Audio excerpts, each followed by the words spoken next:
ভারতে পলাতক সাবেক প্রধানমন্ত্রী শেখ হাসিনার জন্য খুবই খারাপ একটা জিনিস হচ্ছে কি যে তিনার জন্য খারাপ বলতে আমি যেটা বোঝাচ্ছি যে খুবই নেগেটিভ একটা সিচুয়েশন হচ্ছে যে এই মুহূর্তে অন্তর্বর্তীকালীন সরকারে যে মানুষগুলো বসে আছেন তারা প্রত্যেকেই শেখ হাসিনার খুবই বড় সমালোচক এবং কি আওয়ামী লীগের হাতে নানান সময় তারা নির্যাতিত অথবা যুবলীগ ছাত্রলীগের মাধ্যমে নির্যাতিত।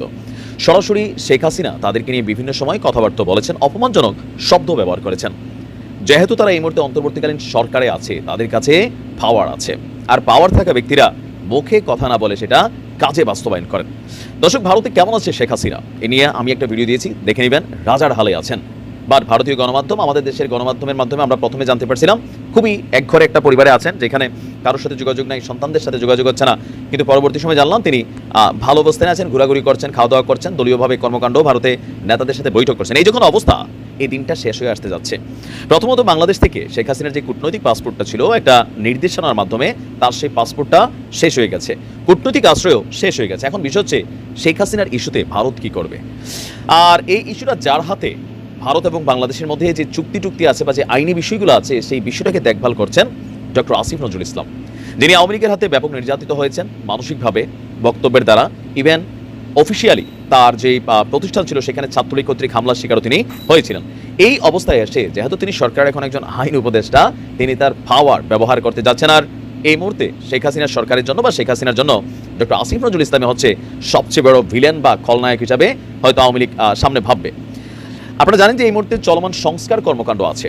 আসিফ নজরুল ইসলাম মিডিয়াতে সাক্ষাৎ কম দিচ্ছেন, যখন বড় বড় ঘটনা থাকে তখনই আসছেন। তো গতকালকে একটা প্রোগ্রামে তিনি বক্তব্য দিয়েছেন যে সংস্কারের প্রধান ইস্যুটাতে আওয়ামী লীগকে বয়কট করা হয়েছে, মানে আওয়ামী লীগ ছাড়া সংস্কারের বিষয়ে সকল রাজনৈতিক দলের সাথে আলোচনা হবে। আর এই তথ্য দিয়েছেন আমাদের আইন উপদেষ্টা অধ্যাপক ডক্টর আসিফ নজরুল। এছাড়াও ভারতের রাজার হালে জীবন কাটানো শেখ হাসিনাকে ভারত সরকারের কাছে ফেরত চাওয়া হবে।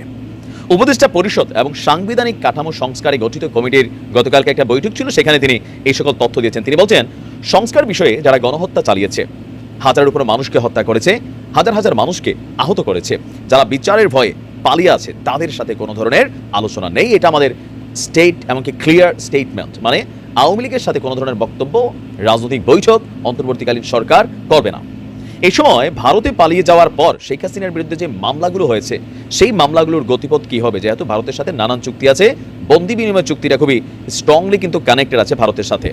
তো আসিফ নজরুল ইসলাম বলছেন যে ভারতের সাথে বাংলাদেশের কূটনৈতিক যেই চুক্তি বা সম্পর্ক, প্লাস 2013 সালে শেখ হাসিনার সরকার একটা প্রত্যর্পণ চুক্তি করেছিলেন, যেই চুক্তিতে বলা হয়েছে যে যদি কোনো অপরাধী ভারতে গিয়ে পালিয়ে থাকে এবং সেই অপরাধী বাংলাদেশের আইনের মাধ্যমে সাজা ঘোষিত অপরাধী হয়, পাশাপাশি তার সাজার মেয়াদকাল 1 বছরের উপর হয়, তাহলে সেই অপরাধীকে ভারত ফিরিয়ে দিবে বন্ধুত্বের খাতিরে। এখন সেই চুক্তিটা এই মুহূর্তে শেখ হাসিনার জন্য কাল হইয়া দাঁড়াইছে।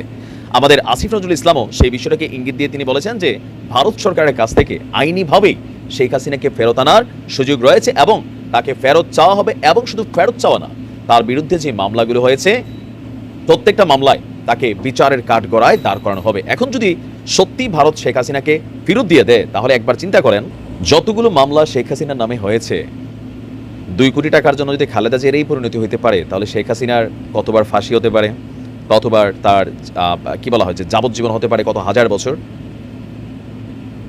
জাস্ট যদি তিনি দেশে আসেন অথবা ভারত তাকে ফিরিয়ে দেয়। তবে আসিফ নজরুল ইসলামের বক্তব্যে বা কথাবার্তার মধ্যে খুবই ক্লিয়ার একটা মেসেজ ছিল যে শেখ হাসিনার কিন্তু রেহাই দিবে না। তারপরেও কূটনৈতিক ইস্যু ভারত যদি ফেরত না দেয়, সেই ক্ষেত্রে ভারতের সাথে বাংলাদেশের সম্পর্ক প্রভাবিত হবে বলে মনে করছে ডক্টর আসিফ নজরুল ইসলাম। এখন তিনি যা বলছেন, অন্তরে যদি ঠিক একই জিনিস থাকে, তাহলে শেখ হাসিনার জন্য খুবই খারাপ একটা দুঃসময় অপেক্ষা করছে। তবে এগুলা লম্বা চূড়া ইস্যু, দেখা যাক ওই পর্যন্ত গিয়া সফলতা আসে। ভালো থাকুন, আসসালাম।